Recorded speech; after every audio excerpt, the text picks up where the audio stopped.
Bonjour, bienvenue sur le podcast de l'Église évangélique baptiste La Bonne Nouvelle de Dijon. Nous sommes situés aux 5 rues du lycée à Dijon.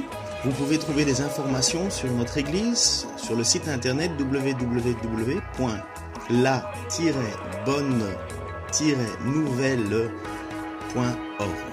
Passez une excellente journée ou soirée. Trahison. Voilà le sujet d'aujourd'hui. Qui a déjà été trahi ici dans sa vie? Oula, on a une assemblée bénie là. Il y en a beaucoup, la majorité. Qui a déjà été trahi dans sa vie?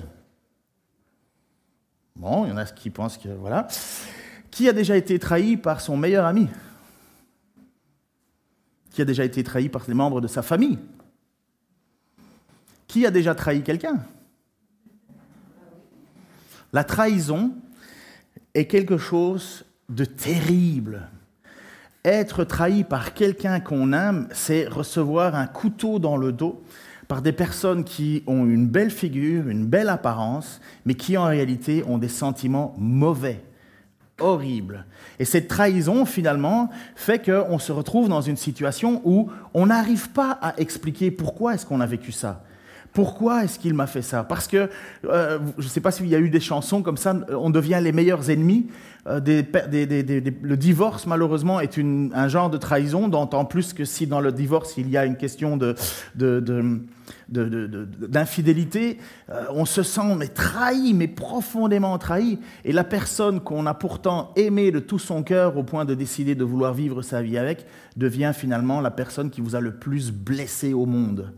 Et ça, c'est toute la tristesse de la trahison, c'est qu'on est trahi non pas par des gens qu'on ne s'intéresse pas. Moi, honnêtement, il y a des gens qui ne m'aiment pas, je m'en fous. Parce que, voilà, j'ai pas plus... De toute façon, plaire à tout le monde, c'est impossible. Et deuxièmement, il y a des moments, ce qui m'intéresse, et c'est de savoir l'importance de qui te trahit. Et il y a des personnes qui sont tellement proches de toi que quand ils te trahissent, ça te détruit. Je reviens sur l'idée de plaire à tout le monde. Si vous cherchez à plaire à tout le monde, vous ne plaisez à personne. Ça, c'est biblique. Mais il y a un moment où vous vous retrouvez dans des situations où vous avez donné votre amitié, votre cœur à des personnes, et vous étiez tellement proches, et cette personne se retourne contre vous que vous en êtes détruit profondément. La confiance se gagne lentement et elle se perd rapidement. La confiance se gagne lentement, mais se perd rapidement. Et c'est très difficile de rentrer de nouveau dans une relation de confiance après avoir été trahi. Il y a des personnes qui y arrivent. C'est pour ça que la Bible n'interdit pas, et même va dans l'idée que le mariage, il est détruit à partir du moment où il y a eu infidélité. La mort détruit le mariage et l'infidélité détruit le mariage. Il y a quelque chose d'énormément brisé. La Bible ne dit pas « tu dois rester avec quelqu'un qui t'a trahi, qui a commis l'infidélité ». Elle considère que cette trahison a détruit quelque chose qui était fort. Alors il existe des personnes qui, merci Seigneur, arrivent quand même à dire « voilà, bon, je pardonne, je vais plus loin », mais c'est difficile. C'est difficile face à cette trahison-là. Et ce que l'on voit dans le texte, donc je continue sur l'évangile de Marc, nous voyons deux choses extraordinaires. Une qui est magnifique et l'autre qui est scandaleuse. Et Marc désire, dans son chapitre 14, donc je vous ai dit que je reviendrai plus tard sur la question des fins des temps, mais dans le chapitre 14, on commence avec cette dame qui s'appelle Marie, et Marie qui va pendant un repas venir avec une grande jarre de parfum, de nacre, non, le nacre c'est de nard, mais dans un vase de nacre, et elle vient pour embaumer Jésus avec un parfum dont on pense et on estime, enfin non, on le sait, qu'il était au moins 300 deniers. 300 deniers, 15 000 €. Un denier est égal à la journée de salaire d'un ouvrier. Et donc, cette dame a répandu ce parfum sur le corps de Jésus et d'autres, influencés par Judas Iscariote, qui est le nom le plus connu, le symbole de la trahison par excellence. Judas, encore aujourd'hui, est connu pour étant celui qui a... Enfin, si je te dis tu es un Judas, pas besoin d'avoir fait des études ou de croire dans la Bible. Si je dis à quelqu'un tu es un Judas, ils ont bien compris. Ce nom est rentré dans le patrimoine commun francophone et même ailleurs. Et Marie, elle, Jésus a dit que partout où l'évangile sera prêché, on parlera de Marie, de la même manière. Alors si je dis à toi, tu es une Marie, on ne va pas imaginer, malheureusement on a retenu plus Judas que Marie dans le discours classique, mais dans les églises, et là où la parole est prêchée, Marie est reconnue parce qu'elle a fait un geste incroyable. Pourtant, attaquée par ce cynique de Judas, qui en plus a entraîné les autres apôtres avec lui à dire du mal, à dire, mais enfin, on aurait pu donner cet argent aux pauvres, on aurait pu faire quelque chose, mais enfin, c'est insensé, Marie, pourquoi tu as fait? Au point que Jésus va intervenir et il va lui dire, vous allez arrêter de l'accabler. Laissez-la tranquille. Elle a fait quelque chose que vous n'avez pas fait. Elle m'a embaumé. Et on entendra parler d'elle partout où l'évangile sera prêché. Et comme j'ai dit la semaine passée, ou la 2 semaines, merci pour Franck pour le message, je l'ai suivi depuis la Belgique, sur les 10 commandements. Et comme je vous ai dit avant, malheureusement, je n'ai jamais compris, et je trouve ça triste, que les apôtres ont suivi Judas. Et n'ont pas vu à quel point Marie était en train d'accomplir un geste d'un cœur incroyable. Et maintenant, l'histoire, et je pense que c'est volontaire, Marc nous focalise maintenant sur qui est ce Judas. Et voilà ce qu'il va se passer. À la suite de cela, donc cet événement avec Marie, Judas Iscariote, l'un des 12, alla trouver les chefs des prêtres pour leur proposer de livrer Jésus. Sa proposition les réjouit. Et ils promirent de lui donner de l'argent. Dès lors, il chercha une occasion favorable pour livrer Jésus. Une transition brutale. On estime et on sait que Jésus a été vendu pour 30 pièces d'argent. Alors on ne sait pas trop la 30 pièces d'argent parce qu'il y avait plusieurs pièces d'argent. Comme vous avez plusieurs pièces jaunes dans vos portefeuilles, il y a des pièces de 50 cents, de 20 cents, de 10 cents. Il y en a d'autres encore, non, je pense que c'est ça, qui sont jaunes. Et on ne sait pas trop, on marque pièces d'argent. On ne sait pas trop la valeur, mais on sait qu'un passage dans l'Ancien Testament nous dit que 30 pièces d'argent, c'était ce que valait un esclave. Jésus a été vendu par Judas pour le prix d'un esclave. Et vous voyez le contraste de Marie qui répand pour 300 jours de travail, 300 deniers, 15 000 euros aujourd'hui, de parfum sur Jésus. Judas, lui, le vend pour 30 pièces d'argent. Et regardez cette tension, cette proposition, parce que les chefs religieux, ils attendent qu'une seule chose, c'est tuer Jésus. Ils veulent le faire taire, mais ils ne peuvent pas le faire taire n'importe comment, parce que la foule est là. Il doit y avoir plus ou moins, on estime à 2 millions de personnes qui doivent se trouver à Jérusalem pour la Pâque. Il y a des Galiléens, comme je vous ai dit. Les Galiléens, ils ont vécu beaucoup de miracles et de prodiges faits par Jésus, et des enseignements de Jésus. Et donc les Galiléens, en plus, c'est des chauds. Ils aiment bien la bagarre ou la confrontation. Et puis, justement, les pharisiens, les responsables religieux, ils ne veulent pas mettre la main sur Jésus en plein scandale. Il ne faut pas oublier que le lundi, Jésus est descendu vers Jérusalem et les gens l'acclamaient, « Hosanna, Hosanna ». Donc, Jésus n'est pas rentré incognito dans la ville. Donc, il y a une tension, il cristallise les passions et justement, ces responsables sont juste « heureux, quelqu'un va nous livrer Jésus ». Mais être heureux de faire du mal, se réjouir de faire du mal. Vous savez, on vit ça aussi, quand on se dit, tiens, on va pouvoir rendre nos comptes. Je vais lui dire ces 4 vérités.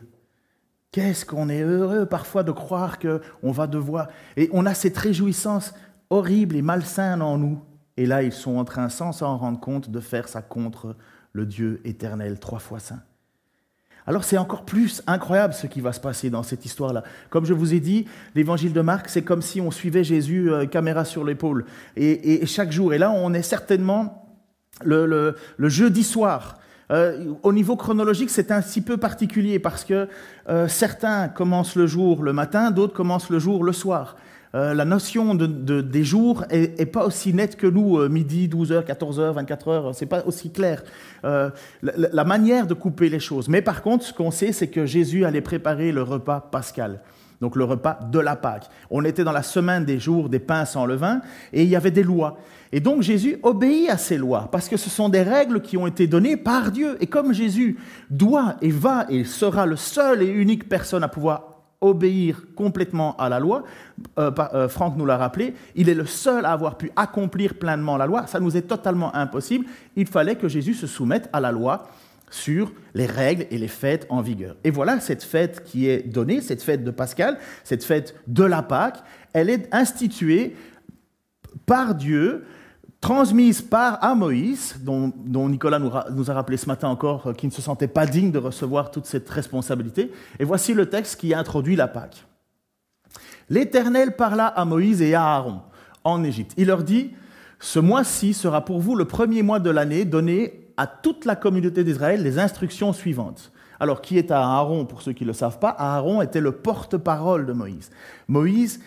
Comme Moïse avait de la difficulté pour parler, est-ce qu'il bégayait ou est-ce qu'il était trop humble? Enfin, c'est très difficile de définir, mais Dieu a dit, écoute, Aaron sera ton porte-parole. Aaron sera ton prophète. C'est ça, le porte-parole, c'est le prophète de.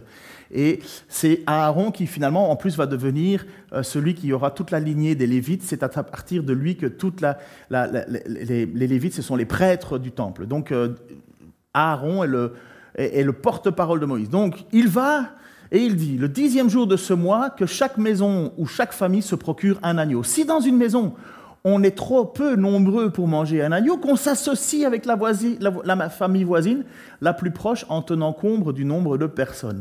Et l'on choisira l'agneau en fonction de ce qu'à chacun peut manger. Déjà, en plus, on voit cette notion de partage.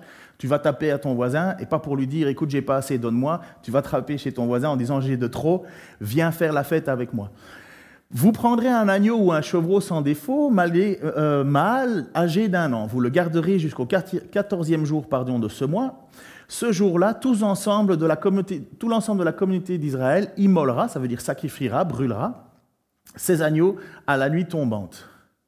Suivant. On prendra de son sang et l'on en badigeonnera les montants et les linteaux de la porte des maisons où il sera mangé. Les linteaux de la porte, c'est le contour de porte, et donc vers l'extérieur. On en retirera la viande et on la mangera cette nuit-là avec des pains sans levain et des herbes amères. Vous ne mangerez rien qui soit à moitié cuit ou bouilli dans l'eau. Tout sera rôti au feu avec la tête, les pattes et les abats. C'est assez précis. Vous n'en garderez rien pour le lendemain. S'il reste quelque chose jusqu'au lendemain, vous le brûlerez. Vous le mangerez à la hâte, prêt à partir, la ceinture nouée au rein, les sandales aux pieds et le bâton à la main.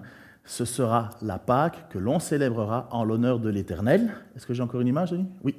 Je parcourrai l'Égypte cette nuit-là, et je frapperai tous les premiers-nés dans le pays, hommes et bêtes, et j'exercerai ainsi mes jugements contre tous les dieux de l'Égypte. Je suis l'Éternel. Le sang sera pour vous un signe sur les maisons où vous serez. Je verrai le sang, je passerai au-dessus, Pâques, Pécha, passer au-dessus. Je passerai par-dessus vous. Ainsi le fléau destructeur ne vous atteindra pas lorsque je frapperai l'Égypte. De génération en génération, vous commémorerez ce jour par une fête que vous célébrerez en l'honneur de l'Éternel. Cette fête est une institution en vigueur à perpétuité. Donc Jésus, naturellement, puisqu'il a cette loi, cette règle, va à perpétuité, il va accomplir cette mission. Alors voilà, on va rentrer encore une fois dans la preuve que Jésus sait tout, maîtrise tout, connaît tout. Jésus sait ce que tu penses. Jésus sait ce que pense tout le monde. À chaque instant, il sait ce qu'il y a dans le cœur des personnes. Il n'est surpris en rien, il n'est dépassé par rien, il est le maître absolu. Et voilà le texte qui nous dit, le premier jour de la fête des pains sans levain, donc Jésus va accomplir ce rituel, celui où l'on tue l'agneau de la Pâque, ses disciples lui demandèrent « Où veux-tu que nous fassions les préparatifs pour le repas de la Pâque ?» Vous avez vu qu'il y avait des préparatifs, les herbes amères et ainsi de suite, mais il y avait plus que ça. Ils buvaient un verre d'eau salée pour rappeler l'amertume de la vie, l'amertume des larmes. Ils mangeaient des aliments qui avaient un goût un peu fade, amer, pour rappeler l'amertume et compagnie. Enfin, il y a tout un rituel qui fait que finalement ce repas devient un repas de commémoration, et ce que tu manges, tu goûtes finalement, ou tu devrais goûter la saveur de l'amertume des temps qu'ils avaient subis et ainsi de suite lorsqu'ils étaient en captivité. Alors, il envoya deux d'entre eux, c'est Pierre et Jean, leur donnant les instructions suivantes. « Allez à la ville, vous y rencontrerez un homme portant une cruche d'eau. Suivez-le. Lorsqu'il entrera dans une maison, parlez ainsi au propriétaire. Le maître te fait demander. Où est la pièce où je prendrai le repas de la Pâque avec mes disciples ? Alors il vous montrera à l'étage supérieur une grande pièce aménagée, on a presque ça, déjà prête. C'est là que vous ferez les préparatifs pour nous. » Les disciples partirent, ils arrivèrent en ville, trouvèrent tout comme Jésus leur avait dit et préparèrent le repas pascal. Étonnant, n'empêche. Enfin, je vais vous expliquer pourquoi c'est étonnant. Premièrement, Jésus parle de manière très...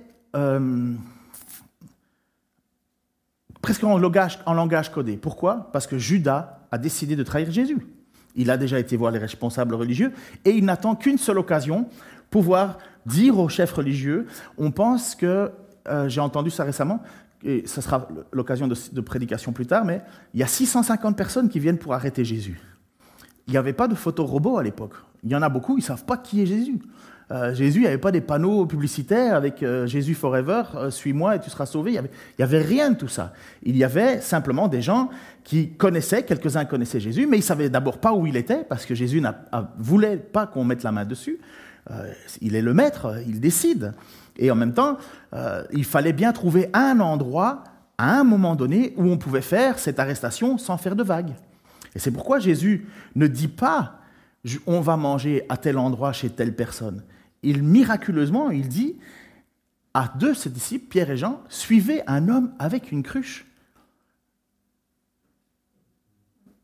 Pourquoi est-ce que c'est étonnant, un homme avec une cruche? Il y a 2 millions certainement de personnes dans Jérusalem. Eh bien parce qu'à l'époque, les hommes, c'était des hommes. C'était comme aujourd'hui, un homme avec un fer à repasser, ça se voit dans une foule. À l'époque, un homme avec une cruche, c'était étonnant, une cruche d'eau. Pourquoi? Parce que c'était un travail de femme. C'était une responsabilité de femme. Alors pour le repassage, bravo les hommes si vous le faites, moi j'y arrive pas. Et quand je le fais expressément mal pour pas devoir le refaire. Mais j'aime pas repasser. Merci ma chérie de le faire. Mais à l'époque, c'était étonnant. Mais Jésus dit, dans cette foule, vous allez suivre un homme avec une cruche. Donc, il n'y en a pas des masses, des hommes avec des cruches.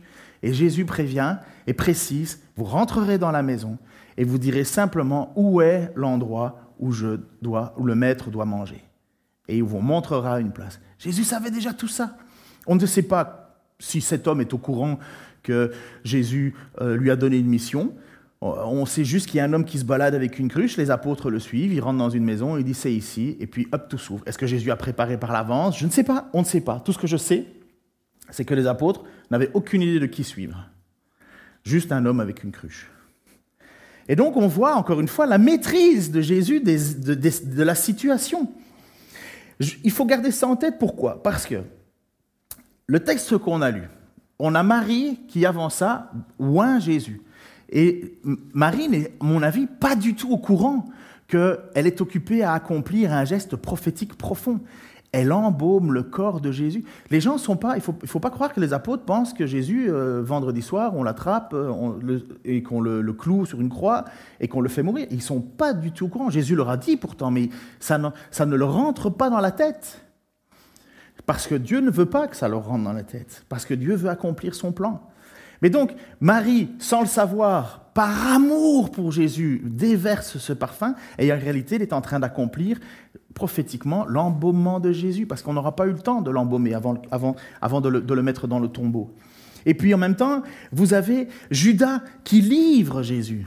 Mais là encore, Judas, il ne sait pas ce qu'il fait, il ne se rend pas vraiment compte, même s'il est responsable, mais il ne se rend pas compte qu'il est en train d'accomplir la parole de Dieu qui avait déjà été proclamée 700 ans avant.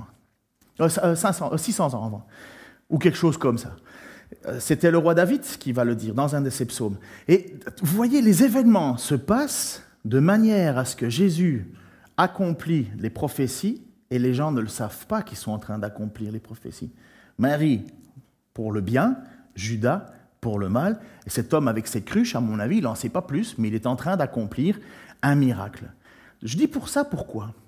Parce que bien souvent, nous croyons que Dieu nous laisse dans un libre arbitre absolument naturel et que nous faiserions tout ce qu'on veut et que finalement Dieu doit s'accommoder de notre façon de faire. Moi, je suis absolument opposé à cette vision. Même si je considère que l'homme a un libre arbitre, Dieu est au-dessus de tout ça.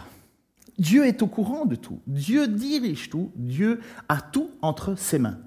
Nous devons l'accepter parce que sinon, nous serions nous-mêmes au-dessus de Dieu. Le principe, c'est ou c'est Dieu qui est au-dessus de toi et souverain, ou c'est toi qui es au-dessus de Dieu et souverain.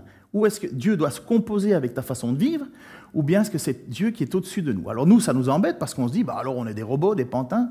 Oui, mais des pantins dans les mains de Dieu, c'est mieux que des gens qui sont autonomes, mais dans les mains du diable. Continuons. Donc Jésus va faire cela. Judas a trahi, et le texte nous dit, en Marc 14, 17 à 20, le soir, Jésus arriva avec les 12, donc là, tout a été préparé, le chevreau, les herbes, tout ça. Pendant qu'ils étaient à table et qu'ils mangeaient, il leur dit, « Vraiment, je vous l'assure, l'un de vous qui mange avec moi me trahira. » À ces mots, ils devinrent tous tristes, et les uns après les autres, ils lui dirent, « Ce n'est pas moi, n'est-ce pas ?» Alors il reprit, « C'est l'un des 12 qui trempe son morceau dans le plat avec moi. » À votre avis, encore une dose d'humilité que tu soulignes dans ta présidence aujourd'hui, Nicolas. Les apôtres sont assez honnêtes avec eux. Ils se disent, c'est quand même pas moi qui vais te trahir. À part Pierre qui à un certain moment l'a ramené très fort, là, en disant, jamais je te trahirai, les apôtres disent, mais non, est-ce que c'est moi? Est-ce que c'est moi qui vais te trahir? Si vous êtes honnête avec vous, j'espère que vous l'êtes, vous savez très bien que parfois on a des grandes certitudes, mais en réalité on sait qu'on est très faillible. J'espère, Seigneur, ne jamais te décevoir. J'espère, Seigneur, ne jamais dire du mal. J'espère, Seigneur, ne pas pécher contre toi. Et je pense que les apôtres, quand Jésus dit « quelqu'un va me trahir », ils sont honnêtes avec eux. À part Pierre qui va faire cette bêtise, mais c'est parce que, encore là, le texte va nous dire que c'est Satan qui a voulu cribler Pierre. Mais les apôtres vont dire « est-ce que c'est moi ?» Sous-entendu, j'ai la possibilité de te trahir. Oui, je me connais, ça peut arriver. C'est quand même pas moi, Seigneur. Et alors là, Jésus dit, non, ça sera celui qui va tremper avec moi le pain dans le plat. À votre avis, est-ce que les apôtres avaient encore envie de tremper le pain dans le plat? Non, tu ne touches plus au plat.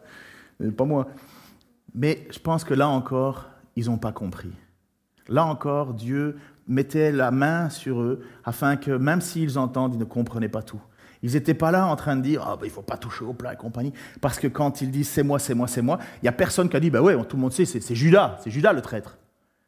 Il n'y a personne qui va regarder Judas. En fait, même incroyablement, Judas, c'est le trésorier du groupe. Il n'y a personne qui... Pardon, Nico, t'es trésorier. Il n'y a personne dans le groupe qui imagine que ça peut être Judas. Les gens se disent « non, c'est moi, est-ce que c'est moi ?» C'est pas moi quand même, Seigneur, pas moi. Tout le monde se pose la question. Judas aussi va le faire. Pierre aussi va le faire, mais voilà. Et à quel point, écoutez cette situation. Donc, vous êtes d'accord avec moi, Jésus sait que Judas va le trahir. Il vient de le dire. Judas l'a déjà trahi. Écoutons quand même l'évangile de Jean. Parce que l'évangile de Jean, c'est lui qui met le plus de temps sur cet épisode. Et voici ce qui va se passer dans l'évangile de Jean. Ça nous donne un éclairage plus profond. C'était juste avant, Jean 13, 1, 11. C'était juste avant la fête de la Pâque. Jésus savait que l'heure était venue pour lui de quitter ce monde et pour s'en aller auprès de son Père. C'est pourquoi il donna aux siens qu'il aimait et qui étaient dans le monde une marque suprême de son amour pour eux, pour les 12. Les 12. C'était au cours du repas de la Pâque. Déjà, le diable avait semé dans le cœur de Judas, fils de Simon Iscariote, le projet de trahir son maître et de le livrer. Et pourtant, le texte nous dit juste avant que Jésus allait leur montrer une preuve de son amour. Jésus savait que le Père avait tout remis entre ses mains, qu'il était venu d'auprès de Dieu et qu'il allait retourner auprès de lui. Il se leva de table pendant le dîner, posa son vêtement, prit une serviette de lin, qu'il se noua autour de la taille. Ensuite, il versa de l'eau dans une bassine et commença à laver les pieds de ses disciples. Puis à les essuyer avec la serviette qu'il s'était nouée autour de la taille. Quand vint le tour de Simon-Pierre, et voilà le passage, un des passages, Simon-Pierre protesta en disant « Tu vas quand même pas me laver les pieds. Toi, Seigneur, tu vas pas me laver les pieds. » Jésus lui répondit « Ce que je fais, tu ne le comprends pas pour l'instant, mais tu le comprendras plus tard. » Pierre répliqua « Mais non, tu ne me laveras pas les pieds, sûrement pas. » Jésus lui dit « Si je ne te lave pas, il n'y a plus rien de commun entre toi et moi. » Ça veut dire, si je ne te purifie pas, si je ne mets pas ma vie de serviteur à ton profit, si tu n'acceptes pas que je te serve, et le service absolu, ce sera que Jésus donnera sa mort, Il n'y a plus rien de commun entre toi et moi. Donc vous voyez, Pierre, j'aime bien Pierre parce que c'est le gaffeur. Mais c'est le gars qui réfléchit presque avec ses tripes. Pour lui, ce n'est pas possible que Jésus le lave. Et à votre avis, pourquoi est-ce qu'il dit ça? Mais par humilité. Il dit, mais non, tu ne peux pas faire ça, tu ne peux pas t'abaisser toi, me laver les pieds moi, ce n'est pas possible. Jésus dit, tu comprendras plus tard. Et je pense que Pierre l'a compris. Après avoir beaucoup pleuré, d'amertume d'avoir trahi son Seigneur, d'avoir renié son Seigneur, je pense qu'il a beaucoup réfléchi à tout ça. C'est pour plus tard, on y viendra. Non, tu ne me laveras pas. Dans ce cas, lui dit Simon-Pierre, ne me lave pas seulement les pieds, mais aussi les mains et la tête. Entre-temps, sous-entendu, mais j'ai absolument besoin d'être lavé complètement. Et Jésus lui dit, celui qui s'est baigné est entièrement pur, il lui suffit de se laver les pieds. Or, vous êtes tous purs, mais pas tous. Jésus, en effet, connaissait celui qui allait le trahir. Voilà pourquoi il avait ajouté, vous n'êtes pas tous purs. Moi, ce passage-là, d'abord, ça me met mal à l'aise que Jésus lave les pieds des apôtres. Ça me met mal à l'aise.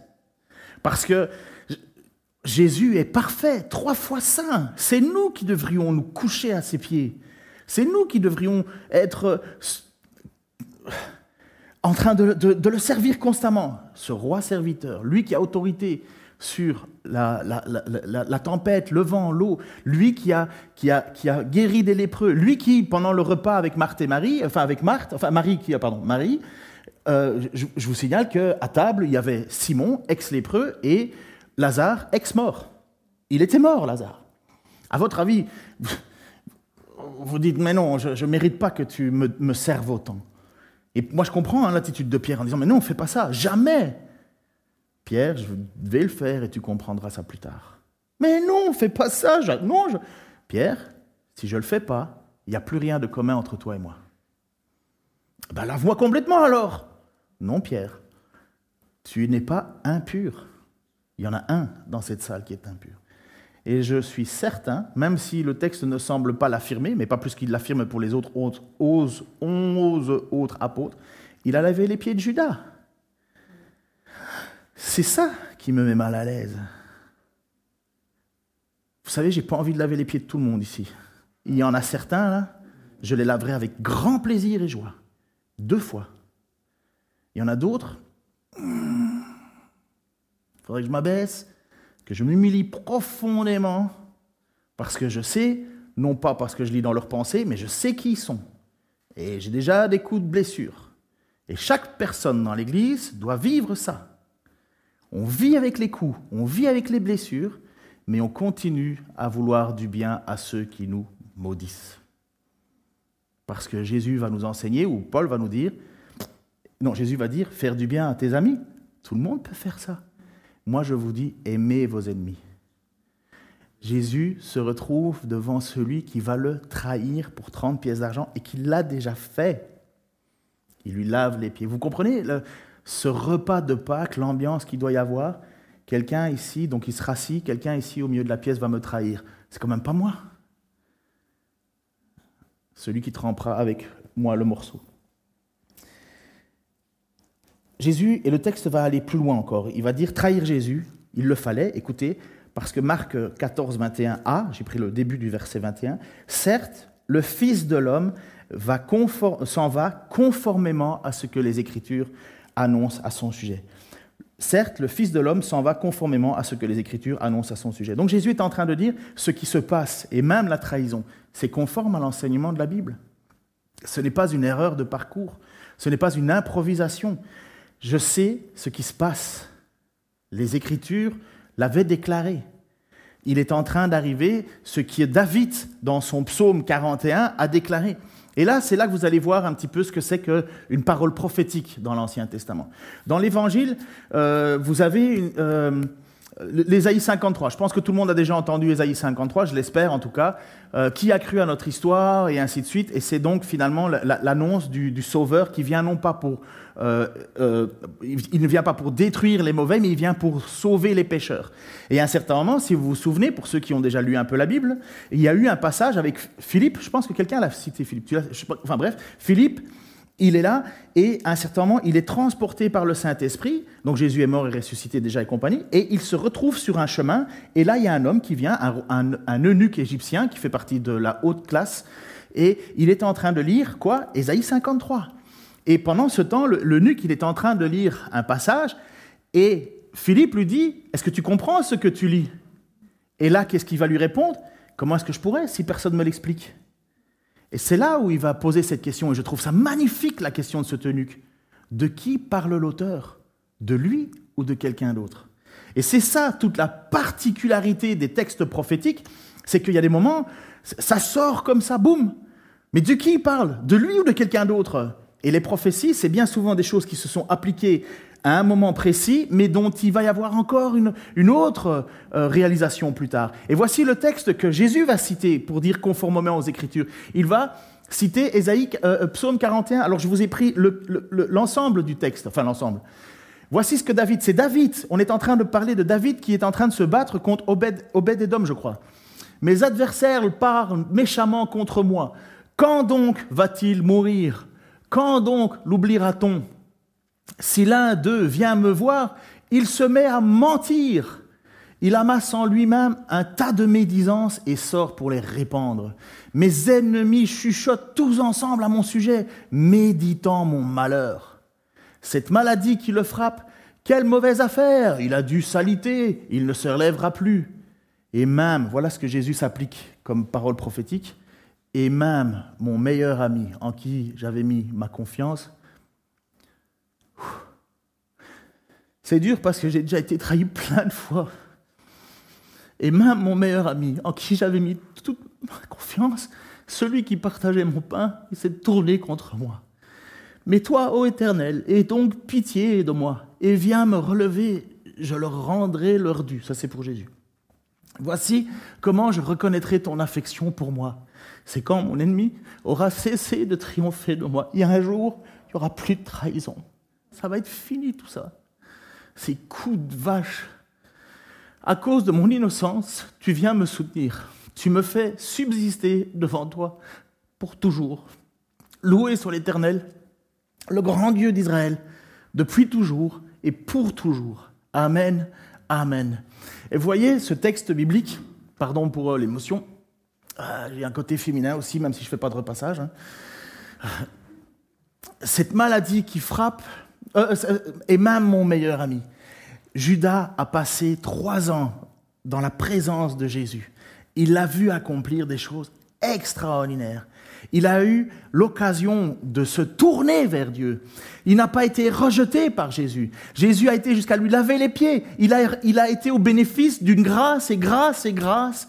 Et c'est la plus grande opportunité ratée de tous les temps. Sur les 12, il y en a un direct en enfer. Il a raté. Pourtant, Dieu lui a montré la même grâce, le même amour. Jésus savait qu'il était voleur, menteur, tricheur. Jésus a été jusqu'à lui confier la bourse. Jésus a-t-il manqué d'amour ? Et pourtant, depuis toute éternité, cet homme était connu par Dieu pour celui qui allait livrer Jésus. Est-ce que Judas était au courant qu'il avait ce rôle ? Vous voyez, c'est ce que je vous parle de souveraineté de Dieu. Est-ce que Dieu a manqué d'amour envers Judas ? Non, jamais. Est-ce qu'on peut accuser Dieu de quoi que ce soit ? Non. Mais pourtant, Dieu savait. Il est au-dessus. Il fallait. Père, je suis heureux de n'avoir perdu personne de ceux que tu m'as donnés, si ce n'est le fils de la perdition. On l'accepte. Mais Dieu n'est pas un Dieu qui change d'avis comme ça sur un coup de tête. Dieu n'est pas un Dieu mauvais. Dieu est bon, Dieu est juste, Dieu est droit. Nous ne le sommes pas. Nous serions de mauvais dieux si nous devrions décider, parce qu'on changerait d'avis comme ça. Dieu est bon. Il fait pleuvoir sur les bons comme sur les méchants. Et donc, voilà ce que vous avez ce passage qui nous dit, la plus grande des trucs, c'est que tu reçois quelqu'un à table avec toi. Et d'ailleurs, justement, à cette époque-là, on recevait beaucoup à table. Et cette personne que reçoit à table, elle te trahit. Et Jésus sait très bien que c'est pendant que tu manges, et pendant celui avec qui je tremperai mon pain dans la sauce, c'est lui qui va me trahir. Donc Jésus est au courant de tout ça. Donc on a lu ce passage donc vous voyez David qui parle d'une situation qui lui est à lui, mais en même temps c'est une prophétie qui est en train de se réaliser. Eh bien, vous devez comprendre, et je dois comprendre, et nous devons comprendre, que rien n'échappe à notre Dieu. Même au-delà, il est le maître de toutes les circonstances. Judas a fait un choix qui, selon lui paraissait libre. Judas a fait son choix. Il a décidé volontairement d'aller livrer Jésus. Et pourtant, Jésus savait qu'il allait être livré. Jésus est au-dessus de tout ça. Et pourtant, roi serviteur, il vient pour accomplir quelque chose qui nous dépasse. Le Pharaon, cette histoire avec Moïse que tu as rappelée, le Pharaon a été endurci. Mais à votre avis, le Pharaon, c'était un homme noble, honnête et droit, respirant la bonté, usant de bonne volonté pour les gens? Ben non, déjà, il y a au moins 700 000 personnes qui sont esclaves dans son royaume, hein, c'est les Juifs. Pharaon, ce n'est pas une bonne personne. Hein.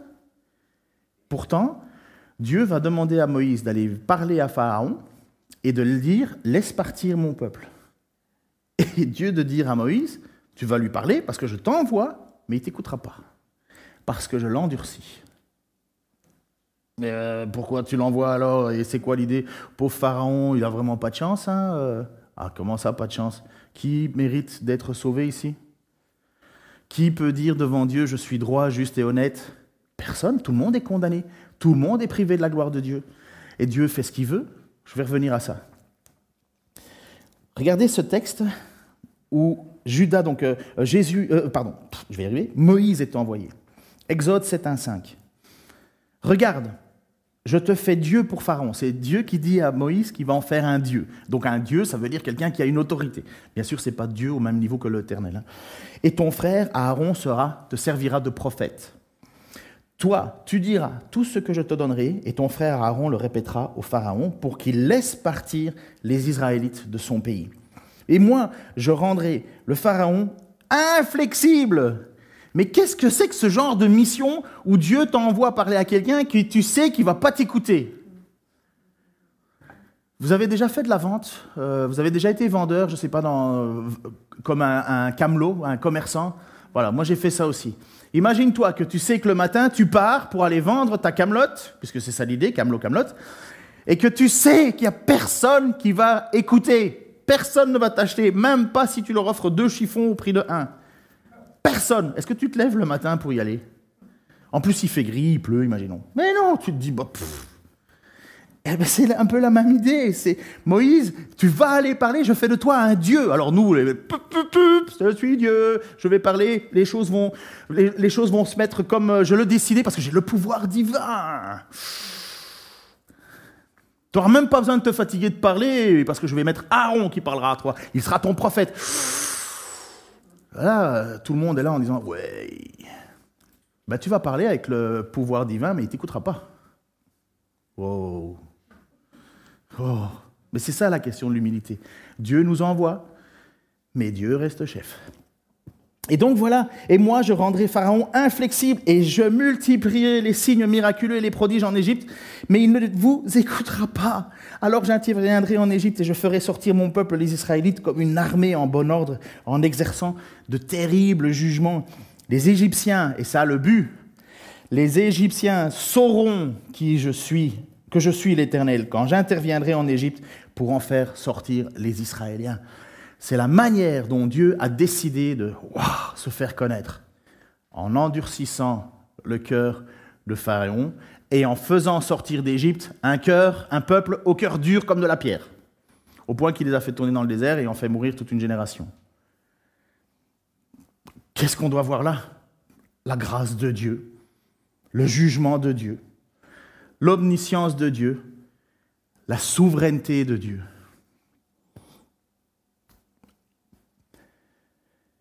Quand on aborde, j'ai décidé de ne pas aborder le sujet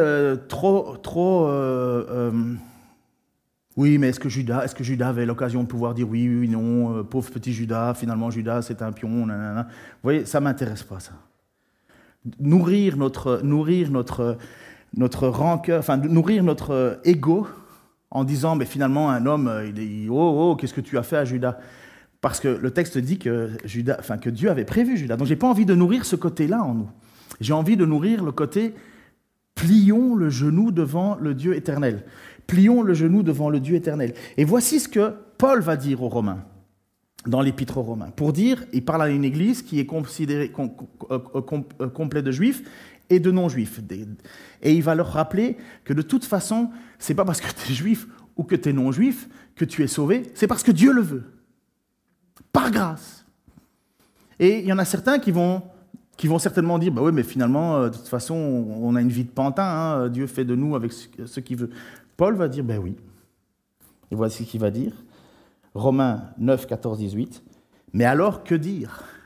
Dieu serait-il injuste? Loin de là. Car il a dit à Moïse, je ferai grâce à qui je ferai grâce. J'aurai pitié de qui je veux avoir pitié. Cela ne dépend donc ni de la volonté de l'homme, ni de ses efforts, mais de Dieu qui fait grâce. Dans l'Écriture, Dieu dit au Pharaon, « Voici pourquoi je t'ai fait parvenir où tu es, pour montrer en toi ma puissance, et pour que sur la terre entière, on proclame qui je suis.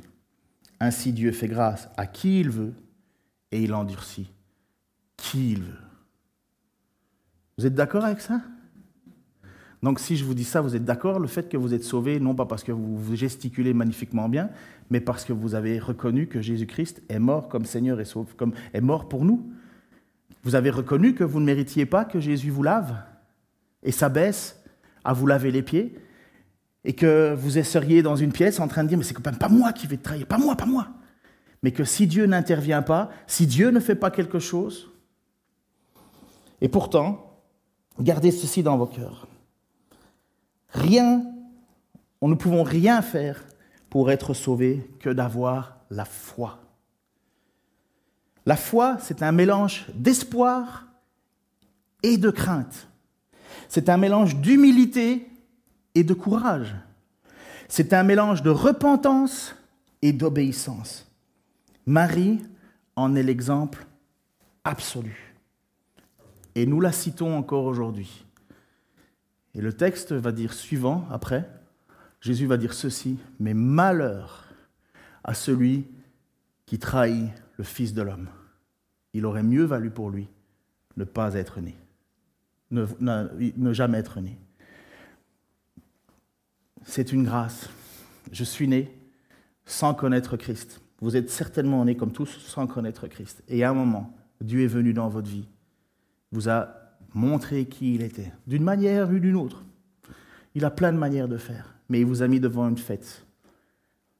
Je suis le Seigneur. Est-ce que tu crois que je suis le Seigneur? Oui.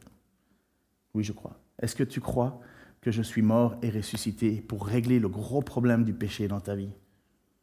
Si tu le crois, Paul va dire, vous êtes sauvés. Mais ce n'est pas juste du blabla. Parce que Judas a été très capable pendant 3 ans de passer sous le radar de l'homme intègre et droit. Et à un moment, il a accompli ce qu'il aurait mieux qu'il ne fasse jamais. Il a trahi le Fils de l'homme. Fils de l'homme, c'est le même mot pour dire Fils de Dieu, c'est Jésus. Seigneur, ta parole, elle est bousculante, forte, puissante. Seigneur, ta parole, elle est une lumière sur nos sentiers, une lampe à nos pieds. Seigneur, je sais à quel point c'est difficile pour nous qui sommes ou qui pensons avoir le privilège du choix. C'est difficile pour nous de nous rendre compte finalement que c'est toi qui es au contrôle de tout. C'est difficile pour ceux qui ne veulent pas de toi. Et pour ceux qui acceptent, ils se rendent compte que c'est une grâce. Et heureusement que c'est par ton action, Seigneur. Merci pour Franck qui enseigne sur les 10 commandements, Seigneur, et qui vont nous montrer à quel point on est incapable de les atteindre. Seigneur, merci aussi parce que tu nous soutiens. Combien de fois nous ne serions pas comme un apôtre Pierre à ne pas comprendre, à tergiverser, à tourner en rond, Seigneur, à même nous opposer sans le savoir à ta volonté. Seigneur, combien de fois ça ne m'est pas arrivé? Seigneur, je te remercie que tu m'as appelé à te suivre bien avant la fondation du monde. Je n'avais même pas mon mot à dire. Je ne mérite pas. Je te prie, Seigneur, aussi, parce que je sais qu'il y a encore tellement de gens qui doivent entendre ta parole. Et j'ai la certitude, Seigneur, que tu as encore un peuple nombreux, Seigneur, ici sur Dijon, qui vivent encore, Seigneur, sans savoir, sans te connaître vraiment. Seigneur, envoie-nous, utilise-nous. Seigneur, nous ne méritons pas, nous ne sommes pas à la hauteur, Seigneur. Ça nous fait peur même, mais utilise-nous quand même. Et nous allons encore te chanter, Seigneur. Nous allons encore te chanter un chant qui est « Ô Dieu ». Et Seigneur, ce chant « Ô Dieu », qu'il puisse être pour nous une déclaration de foi. L'Esprit, Seigneur, que tu as mis en nous veut crier que tu es notre Père, que tu es notre Dieu, que tu es admirable, insondable, que rien n'est au-dessus de toi. Et nous te remercions que tu nous aies appelés à te suivre. Au nom de Jésus-Christ. Amen.